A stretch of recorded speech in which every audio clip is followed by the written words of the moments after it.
Praise the Lord. Good morning. கர்த்தர் நல்லவர், அவர் கிருபை என்றும் உள்ளது. ஆதியாகமம் 15ஆம் அதிகாரம் 7ஆம் வசனம்.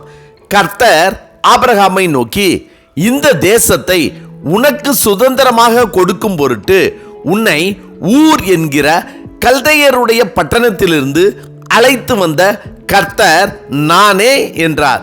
ஆதியாகமம் 15ஆம் அதிகாரம் 7ஆம் வசனம். கர்த்தர் முதலாவதாக நோவாவுடன் உடன்படிக்கை செய்தார், அதை நிறைவேற்றினார். ஏன் உடன்படிக்கை செய்தார் என்றால், நோவா கர்த்தரின் கட்டளைகளுக்கும் கர்த்தர் சொன்ன எல்லா வார்த்தைகளுக்கும் கீழ்ப்படிந்தான், அவைகளை விசுவாசித்தான். எனவே கர்த்தர் நோவாவுக்கு சொன்னபடியே அவனோடு உடன்படிக்கை செய்து அவைகளை நிறைவேற்றினார். ஆபிரகாமும் கர்த்தருடைய கட்டளைகளுக்கும் அவர் வார்த்தைகளுக்கும் கீழ்ப்படிந்தான்.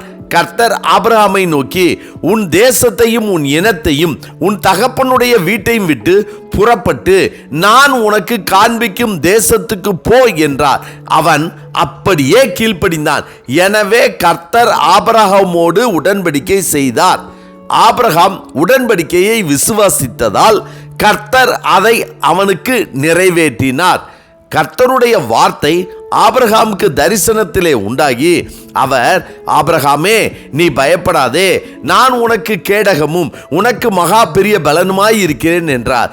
அவர் அவனை வெளியே அழைத்து, நீ வானத்தை அண்ணாந்து பார், நட்சத்திரங்களை எண்ண கூடுமானால் அவைகளை எண்ணு என்று சொல்லி, பின்பு அவனை நோக்கி, உன் சந்ததி இவ்வனமாய் இருக்கும் என்றார். இந்த தேசத்தை உனக்கு சுதந்திரமாக கொடுக்கும் பொருட்டு உன்னை ஊர் என்கிற கல்தையருடைய பட்டணத்திலிருந்து அழைத்து வந்த கர்த்தர் நானே என்றார். கர்த்தருக்கு பிரியமானவர்களே, இன்று 78வது சுதந்திர தின விழா கொண்டாடுகிற இந்த நாளில் இந்த இந்திய தேசத்தை நமக்கு சுதந்திரமாக கொடுத்தவர் கர்த்தர்.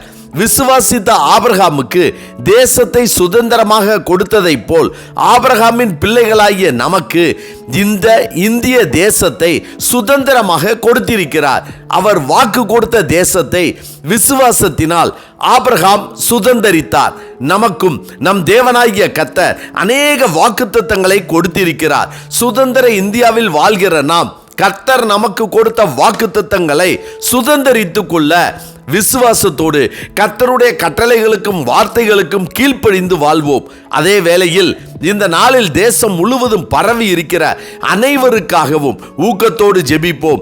கர்த்தர் கொடுத்த இந்த சுதந்திரத்தை அனுபவிக்க முடியாமல் சிறுமைப்படுத்தப்பட்டு ஒடுக்கப்பட்டு வீடுகளையும் உடைமைகளையும் ஆலயத்தையும் விட்டு கண்ணீரோடு கவலையோடு வேதனையோடு வாழ்கிற நம் சகோதர சகோதரிகளுக்காக ஊக்கமாக ஜெபிப்போம்.